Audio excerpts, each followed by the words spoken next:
ও মুসলমান ভালো করে শোনো, ও মুসলমান ভালো করে শোনো।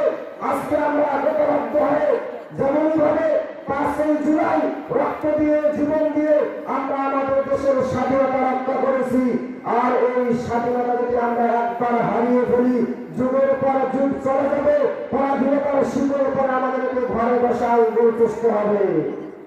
এই স্বাধীনতা সহজে ফিরিয়ে আনা আর সহজে সম্ভব হবে না।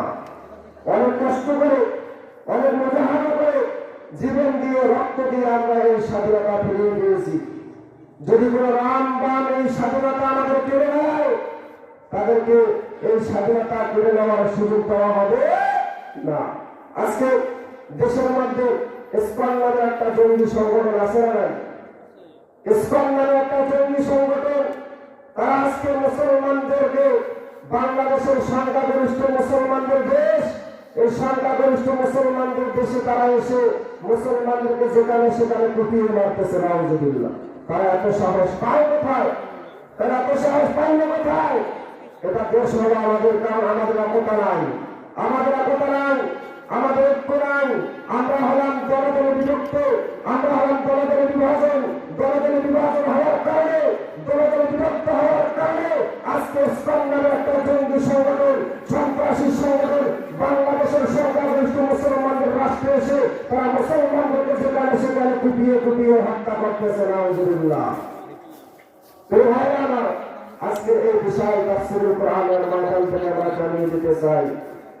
বর্তমান অন্তর্বর্তীকালীন সরকারকে আমরা আবেদন জানাবো, চট্টগ্রাম আদালতে সাইফুল নামের একজন অ্যাডভোকেটকে প্রকাশ্য দিবালোকে যেইভাবে তাকে কুপিয়ে কুপিয়ে হত্যা করা হয়েছে, যেইভাবে তাকে তার গোস্ত থেকে হাড্ডিকে আলাদা করা হয়েছে, হাড্ডি থেকে গোস্তকে আলাদা করা হয়েছে, আমরা সরকারকে আবেদন জানাবো এবং জোর দাবি জানাবো, আগামী নির্বাচন আসার আগে আগে বাংলার মুসলমানরা এই মুসলিম হত্যাকারীর বিচার করতে চায়।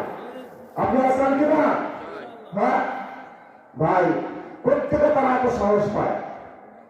ভারতের মধ্যে একটা পরাশক্তি দেশ, অপশক্তি যারা মুসলিমদের স্থান যে জায়গায়, তারা আজকে মুসলমানদেরকে নিয়ে ষড়যন্ত্র করতেছে।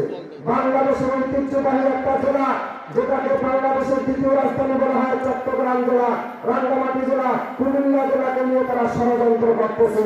ও মুসলমান, ও মুসলমান, আর ঘরে বসে থাকার সময় নাই, আর দলে দলে বিভাজন হওয়ার সময় নাই, আর দলে দলে বিভক্ত হওয়ার সময় নাই। সকলে গামছা বেঁধে, কোমরে গামছা বেঁধে রাজপথে নেমে আমাদের দেশকে রক্ষা করতেই হবে। নইলে সবাই কিন্তু বেশি দিন নাই।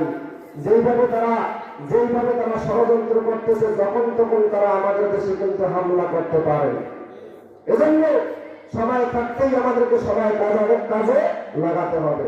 আজকে ভারতের মতো রাষ্ট্রের মধ্যে যেইভাবে মুসলমানদেরকে পাখির মতো গুলি করে নির্মমভাবে হত্যা করা হচ্ছে, বাংলাদেশের 14 কোটি মুসলমান অস্ত্র নয়, শুধুমাত্র বাঁশের লাঠি যদি তারা হাতে নিত, আমরা যদি বাঁশের লাঠি হাতে নিতাম, বাংলাদেশের হিন্দুরা তারা হরে রাম হরে রাম হরে কৃষ্ণ বলতে বলতে হিন্দুস্তান পালাতে বাধ্য হতো, ঠিক না? কিন্তু মুসলমান এরকম কর্মকাণ্ড কখনো করে নাই, করতেছে না। ইনশাআল্লাহ আগামীও তো মুসলমান এরকম কর্মকাণ্ড করবে না।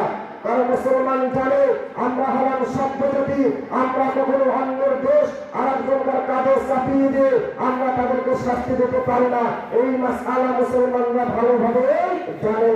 আর বাংলাদেশে যে সমস্ত হিন্দুরা আছে, যে সমস্ত বৌদ্ধ খ্রিস্টানরা আছে, আমরা জানি তারাও আমাদের দেশীয় ভাই। আমরা সকলেই একে অপরের দেশীয় ভাই। ধর্মের ক্ষেত্রে আমাদের ভিন্নতা থাকতে পারে, কিন্তু দেশের জন্য আমরা সকলে